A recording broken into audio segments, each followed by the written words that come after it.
Hey guys, my name is Robin from Consistent Life Balance and welcome to my third part of the Bowel Transit Time video series. In this video I would like to talk about what I believe is the tragedy in today's world. It is very shocking to me that many, no most civilized people are walking around with large amounts of uneliminated waste matter inside their body. When you are young, you don't really see it yet, but as you get older, it gets really obvious that most people carry around excess stagnated waste accumulation in their bellies. You can exercise a lot and have a low body fat percentage, but you can still have an outstanding belly. You're wasting your time if you're trying to get rid of this belly with more exercise or lower calories, because the problem is here, it is not fat. It consists of things which don't belong inside of you. I oftentimes see old people walking around looking very skinny and malnourished, but still have this large, bulging belly. And how is this possible?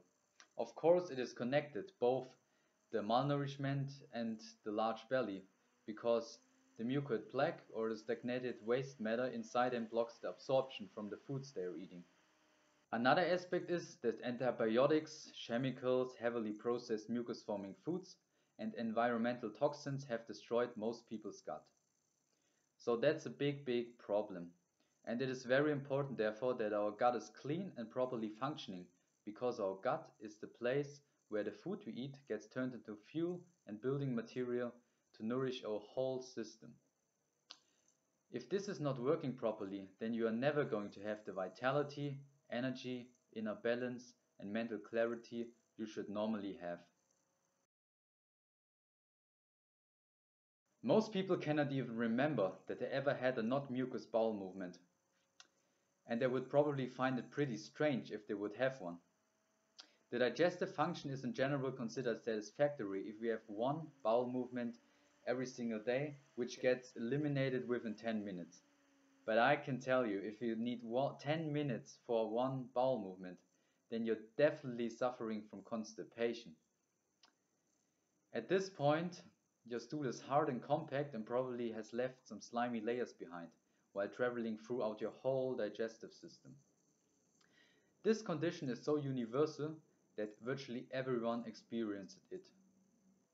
Okay guys, now I would like to read something for you from Dr. Bernard Jensen's book, A Guide to Better Bowel Care. Constipation leads to the lowering of the body's resistance, predisposing the body to many acute illnesses and initiation of many degenerative and chronic diseases. Constipation indirectly cripples and kills more people in the United States than almost any other disease condition having to do with deficient function.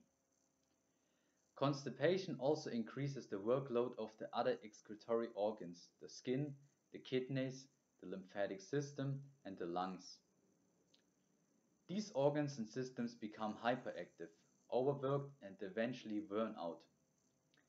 Cellular metabolism thus becomes sluggish, repair and growth delayed, the ability to eliminate waste materials compromised, and the body less energetic. The cells, instead of being alive and vibrant, become inactive and dull. The result is a decline in functional ability, beginning with the physiology, weakest organs, glands, tissues, and systems of the body.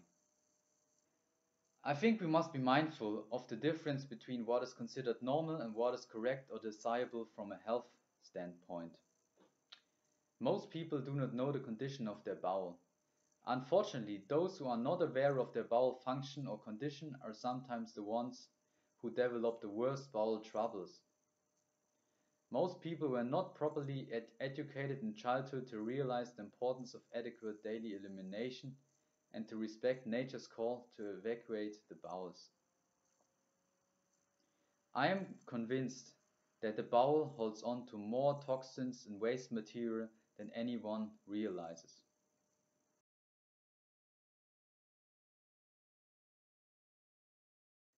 Let's talk about diet and food choices. Which foods should we then eat to avoid constipation, and how to get a healthy, clean, well-functioning digestive system? When we look at our digestive physiology and anatomy, it is well known that we share the same one as a frugivore. I have addressed this in the first part of this video series. I highly recommend you to watch this. Fruits and vegetables are therefore the most appropriate and least obstructive foods for our bowels. We need to have a high water content, nutrients, second, and the last thing is what we need is plant fiber in our food in order to keep a healthy bowel function. These foods move quickly throughout our whole digestive system and can provide us with most, if not all, the nutrients we need. So these foods have a short bowel transit time and therefore leave the least amount of residue behind. Choose high water content and low fat fruits over low water content and fatty fruits, because fat in general slows down the bowel transit time. In nature we also would not be able to eat a high fat diet because fatty foods do not exist there in larger quantities. Our food needs about 80% water content to move effortless throughout our whole digestive system. With every food item less than 80%, the body has to mix in water to push it through the digestive tract. This dehydrates us on a cellular level. Go figure out what most people eat. They eat French fries, potato chips and sausages. Imagine how painful it would be if these foods would come out the same as they went in. The body has to draw out water from somewhere else to move this stuff through the intestines. It has several options to do so. It can pull the required water from either the joints, the discs, the tendons, the skin, the eyes, etc. These areas now start to work compromised. We can even lose our function there. It's terrible.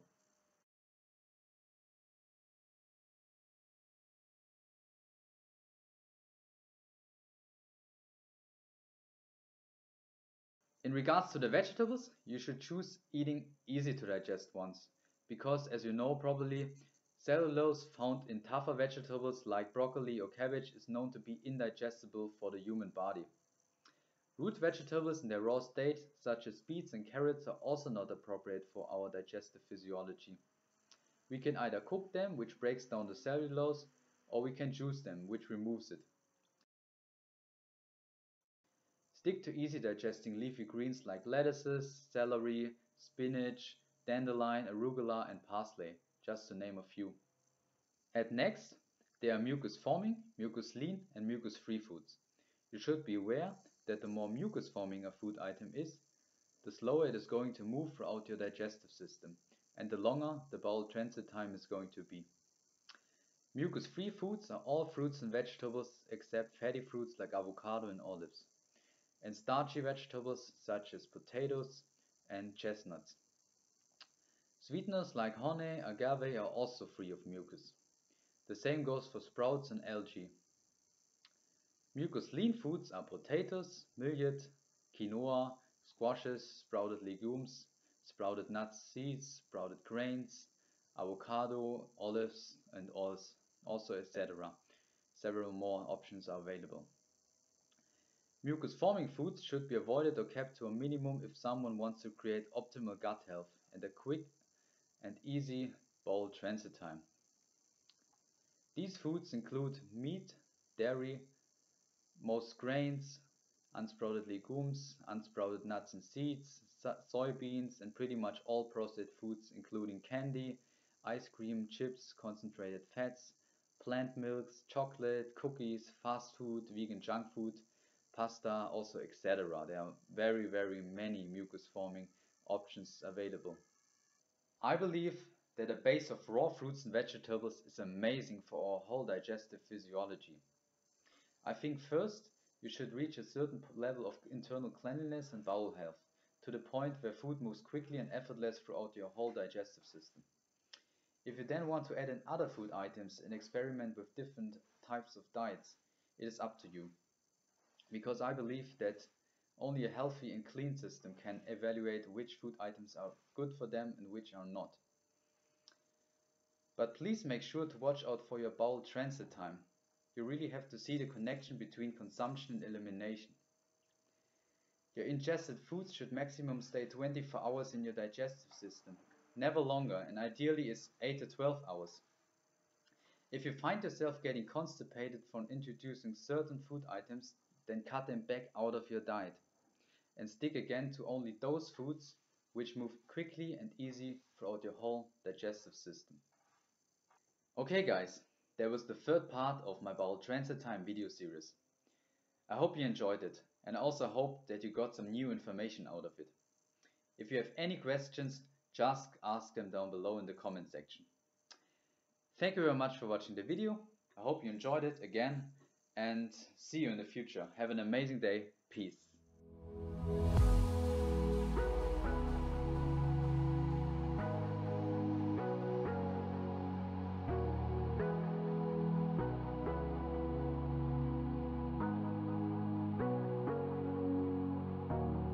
Sorry I kept you waiting.